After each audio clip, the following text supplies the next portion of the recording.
How do you let your extended family know you're not going to be able to make it there even though they were anticipating your visit, especially if finances are one of the reasons you're not going to be able to attend? Well, one mom wrote, "We've always visited our extended family for the holidays. Between the flights, rental car, and all the minor expenses of traveling, we simply can't afford it right now.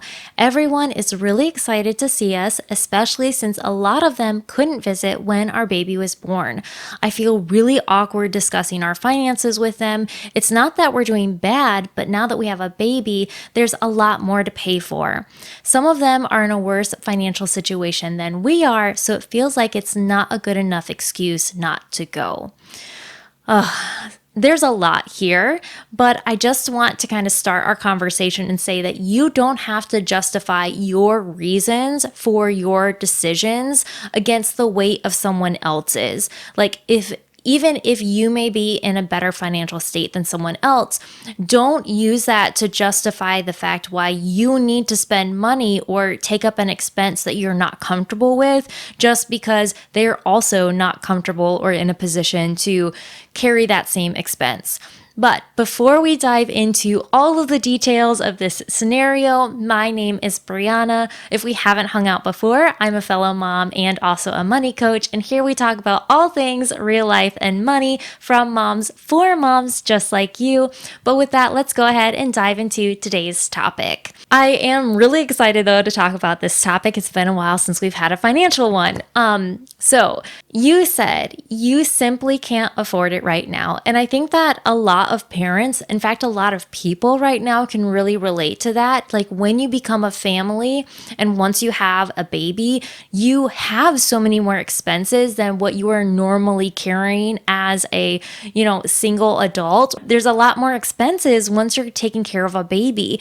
And I think that once we become a family, once it's us in our individual household, that does need to be our first priority. And a lot of parents feel that weight if they weren't very, and I'm not saying this about you specifically, but just in general, if people before they became parents didn't feel that financial weight of like really managing their finances well, it ends up being even more, what's the right word? Like highlighted once they become parents because there's so many more moving financial expenses that have to be taken care of. There's not quite as much margin for their lifestyle. So the first obligation, I just want to validate your decision, is to take care of yourself and your household. And even if that sometimes taking care of your household isn't just taking care of your initial expenses and making sure that all of those needs are covered, but it's also looking way into the future to make sure that all of your future needs for you and your baby and your household as a whole are taken care of. So that way you don't have to fall back on and rely on somebody else. If we're not forward thinking and like realizing all of the wisdom that goes into making sure that we are prepared for the future and everything that may entail for what we see ahead. So yes, I think that you're already coming from a really good spot, and I just love that you've already kind of like recognized that. So what do you do from here? So the first thing I want to address is there is a lot of different ways that we can evaluate how much we're spending while we're traveling to make it more affordable. But that's kind of a conversation for another time. But I did just want to bring that up because I know that if I didn't, someone else is going to mention it in the comments. So I thought we would address it right up front. Okay, so just set different expectations with your family members. Now, I think that this can be really challenging. Like you've already identified that there are some people that are not in as good of a financial place as you are, and you don't want to discuss your finances. And I think that's perfectly healthy and normal and fine. There are some people that are a little bit more of an open book, and then other people that are like, nope, I don't even want to go there, especially if there has been different ways where family or friends, or if you have felt financially taken advantage of, or if there's a lot of just unhealthy boundaries or even like emotional manipulation in your relationships, then having these conversations can be really tough. So I think first, we need to just like identify and come to mental clarity of what are all of these potential variables that are going to impact this conversation. And these are things that you may already be feeling and being aware of, but just taking time to mentally recognize the fact that like, okay, I have felt emotionally manipulated by this family member in the past, or this is the family member I'm going to have a conversation with, and I feel like they have, pressed me on my boundaries, or even if you have a really good relationship with them and you're just like, this is the first time I have to tell them no, and recognizing like maybe this is someone that you've always striven for their approval, and just recognizing the fact like, okay, these are different variables that are emotionally tying into this conversation that I'm having with this person, because even though it is a financial decision, a lot of this is going to end up causing a financial response in you. And sometimes, even though we feel very clear on what our financial decisions are, when we get into conversations where we're feeling all of these emotions and we're feeling all of these like past trauma in a way, that it can we can end up feeling manipulated into how we spend our money and take care of our family, even in things as small as visiting family. It could be as small as like buying a meal for someone or paying for someone else's expense. Because there's all of these other emotional things that are happening, it's not just a numbers decision. Even though that may be the root reason, we just need to recognize the fact that there's more going on here when you are communicating this new boundary and this new reality to your extended family, and that fact that it's not just a numbers conversation.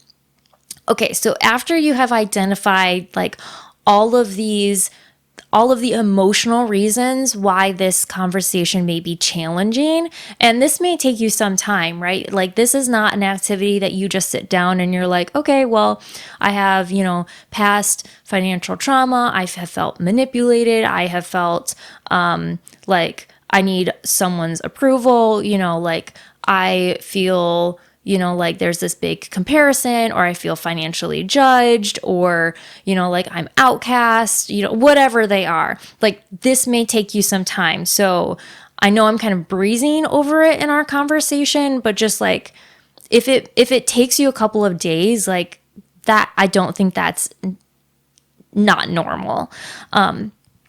Okay. So the other thing is that when it comes to our boundaries, whatever they are, financial or not, that you don't need to explain yourself. Now, you didn't say specifically in your submission that you're feeling a certain way. You do mention that you feel awkward, and so I'm picking up in your subtext that there may be a little bit of guilt, because you do say that some of them are in a worse financial situation than we are, and it's not a good enough excuse not to go. So when I hear that, I do hear the fact that there may be some guilt tied to your financial decision, not necessarily the decision that you're making, but just the fact that you are in a better place than other people.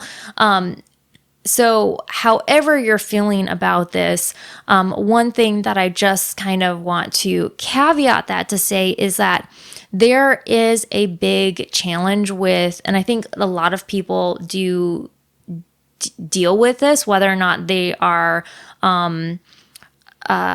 whether or not they're fully aware and perceive that this is something they struggle with, and that is financial comparison and guilt, especially when it comes to extended family and friends, and when it comes to the fact that you may or may not be doing better than someone else in your extended family or friends group when it comes to the financial aspects. And those most likely and most often are perceived financial aspects based off of how everyone spends their money, right? Like if someone is driving a really nice car, you may not know that they're drowning in debt. You just think like, wow, they must be doing so much better than me because they're driving a really nice car and they have nicer things in their home and their home is larger than mine, where there is this perception like, oh, they can do more than I can because they seem to have more money than I do. And that's not often the reality of the situation, but it can often cause us to have comparison and guilt associated with how we are interacting with those people in our lives, because there is a difference in lifestyle that may be creating an undertow to our relationships when it comes to how we spend money in comparison to how they spend money. And you specifically say that there are people in your extended family that aren't doing quite as well as you. So I think that it is not what I'm hearing you say, and I don't think that it's really unusual to like recognize the fact that you may feel some financial obligation to go there and visit because you may be in a better spot comparatively to them. But I also want to challenge you and again, not really knowing all the details and not knowing your situation, that just because you perceive that they might not be doing as well as you doesn't mean that they aren't doing as well as you. They may be making very specific lifestyle choices in reducing their lifestyle to meet a different financial goal, but you perceive that as not doing quite as well as you, but you might have less money in the bank than they do. Or maybe they have fewer financial obligations on a month-to-month basis than you do because you now have, several people in your household, and kids create more expenses than maybe what they are experiencing themselves. And this may be completely wrong for your situation. Again, I don't know all the details, but just, I think it is important for us to also be aware that perception isn't always reality when it comes to the actual number comparison of our actual ability when it comes to our financial health. All right, so I think that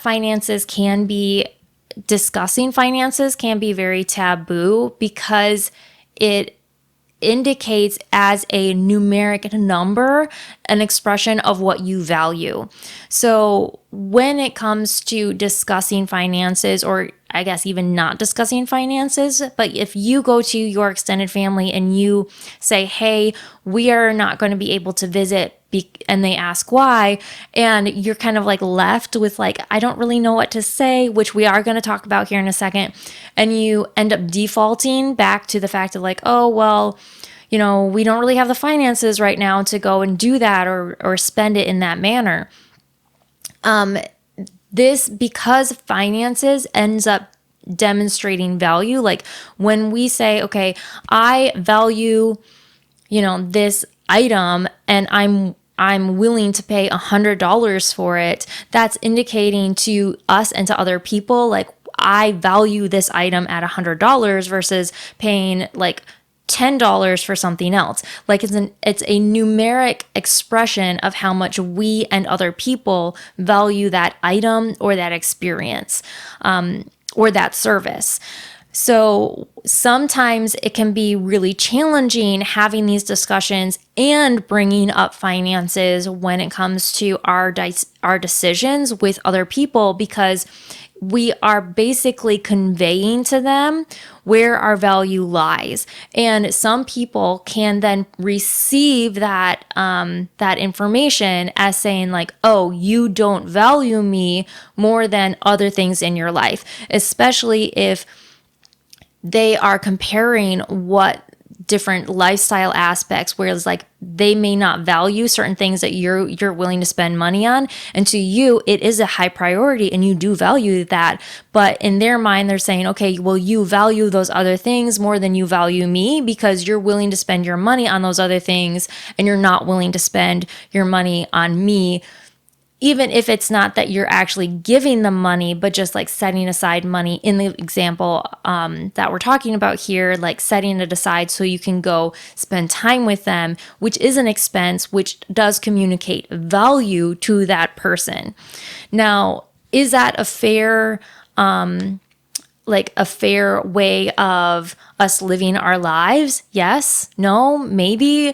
Like, unfortunately, I do think that there is a lot of subtext and a lot of like that this can be a big like undertow factor in relationships, because even if we don't like mentally, even if we're not mentally aware that we are perceiving this, I do think that it ends up really being an emotional aspect to how we interact with our relationships.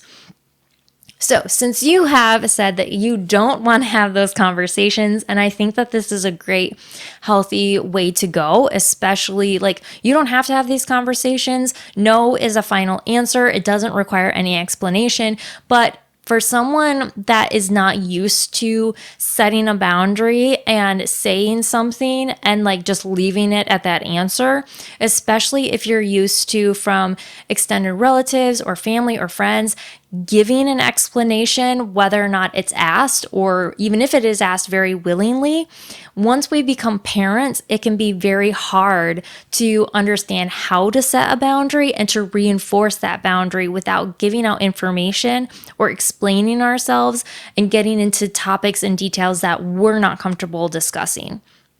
So if we were having if we were in a one-to-one situation, we could do a little bit of role playing, but since we're not, I'm going to do my best to try to communicate this to you in this format. So the first thing is like deciding what it is that you want to say. And since you don't want to give financial details and you don't want to have that discussion, what I would encourage you to do is like to sit down on a piece of paper and write out 1 to 2 sentences of what you're willing to say and leave it at that. Like what is the main statement? Like think of it as a title, as a statement, and then keep it specifically on that. So for example, if you wanted to say, as much as we would like to be there, it's not going to work for our family right now.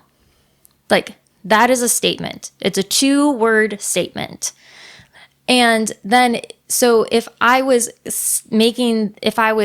in this situation with my family, I could say that. And then if I was asked, well, why? I can repeat that statement and I can say, well, as much as we'd like to be there, it's not going to work for our family right now.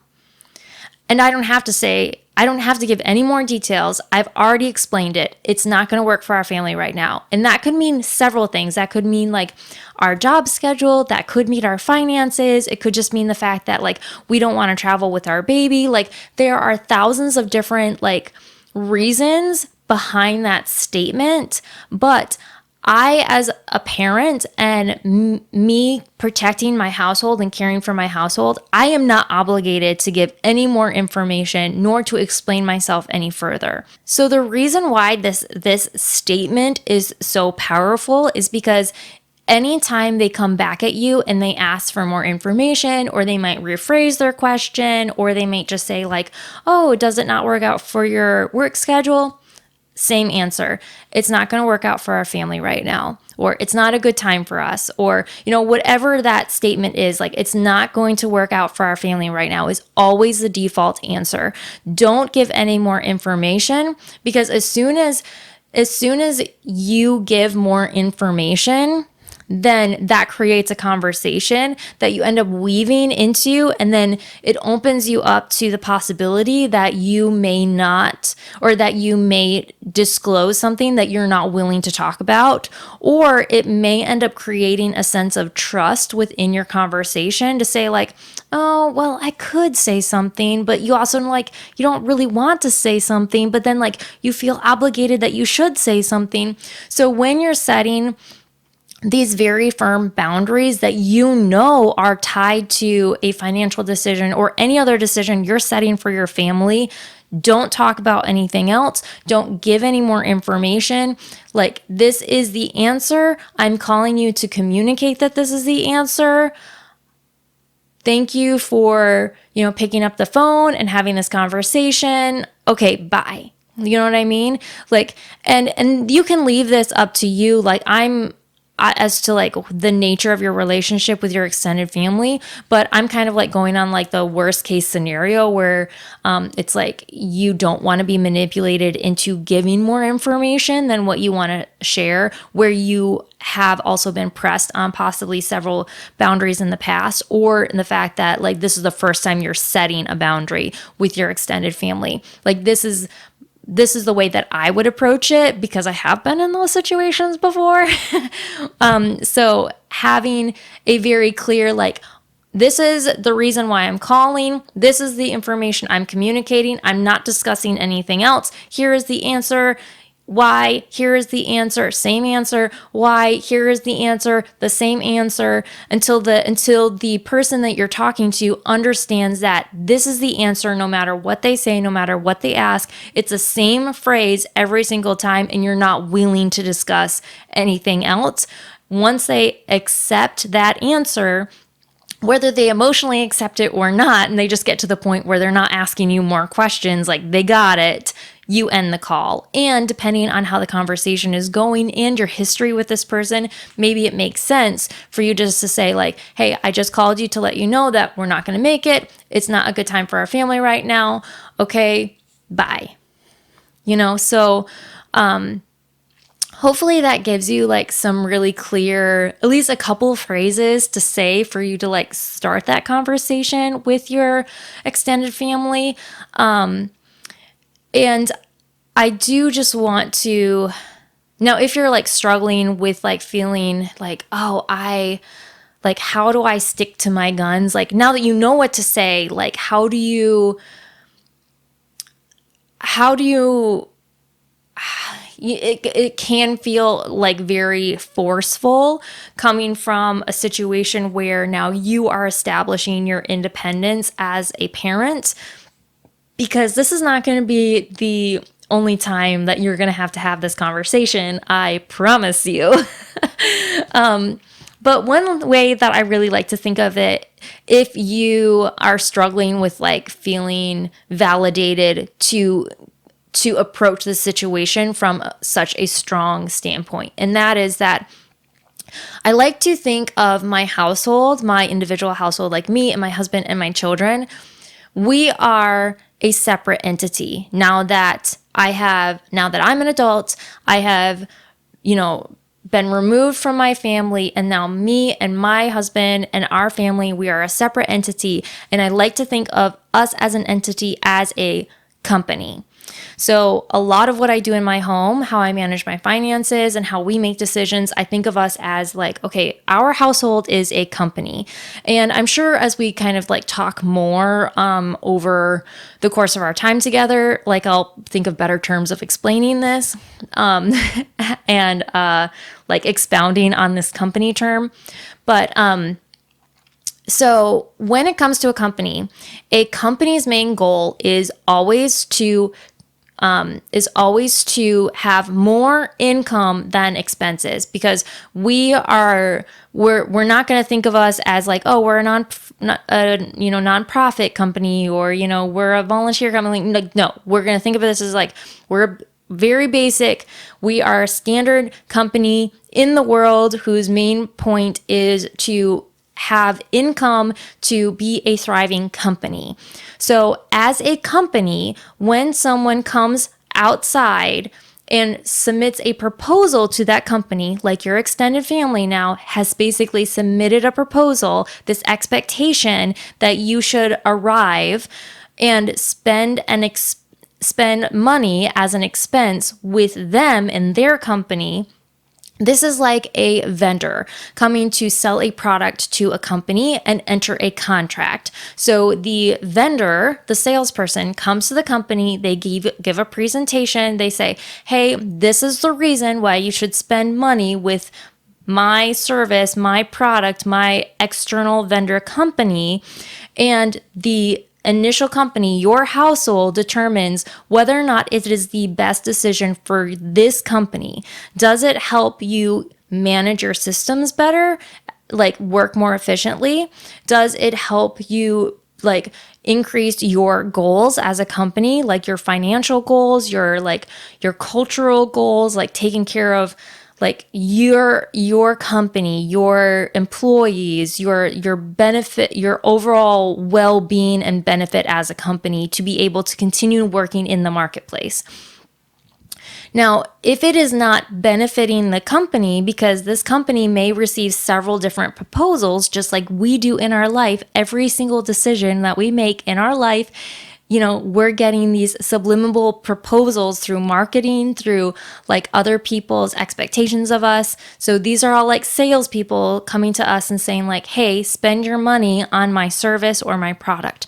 And we as a company decide, okay, what is in our best interest? And as a company in the marketplace, they get to decide whether or not they're going to, if you think of a corporation and they received a proposal and they decided not to create a contract and have a sales contract between the company and this third party vendor, they don't owe that vendor any explanation for why they've made their decision. Now, that vendor may ask, but that company has no obligation for telling that vendor why they decided to reject their proposal. And that's exactly what's happening in our personal relationships. And yet we feel, because of our history, because of our trauma, because of our relationships, sometimes it's not bad. It's sometimes it's just healthy relationships and people are curious and, it's part of building trust with people. So I'm not saying that all of it is bad, but sometimes it can be really manipulative. Is like, we as a company do not owe these other people that are providing proposals to us for what we should spend our money on any reason or any explanation why we've decided not to purchase with them. So if you think of yourself from that standpoint, when you realize you have that authority, you have this autonomy, then that has helped me a lot in the past, knowing like, oh, I don't owe them an explanation. I don't have to give out information that I'm not willing to share. I can make the best decision for me and my household. And it doesn't really matter what other people are proposing, what other people want me to spend my money on. What matters is me taking care of my household and my company, because my main purpose is to be able to continue to thrive and stay established in the current world in which I am doing business. And the business that I'm doing is not only my job and taking care of my family, but it's also making sure that my household and all of the functions of my household are serving and working well, so that way my company, my home, my family can thrive in the world in which we are operating. So I hope that whole company analogy was helpful, and I really like this analogy because it helps me as a parent go through and rethink so many different things. It helps me think about, okay, how would I implement a system in my home if I was a company? It gives me, is this efficient? Is it working? Is it effective? Is this the best use of my time? Is this the best use of my resources? So if you hang out with me at all in the future, this will be something that we'll continue to explore. So If you have any additional questions, or if there's like something else that I can clarify for you, feel free to call me out in the comments. I do hope that this was helpful. So if you have more questions about this situation, or if you happen to be another mom or parent listening to this and you have a question that you would like us to discuss, you can find a link in the episode details to be able to submit questions, and it can be related to money or, just like mom life, whatever it is. Even if I don't have like a good answer, I'm sure that someone else here in our community on the internet might have something that you would find helpful.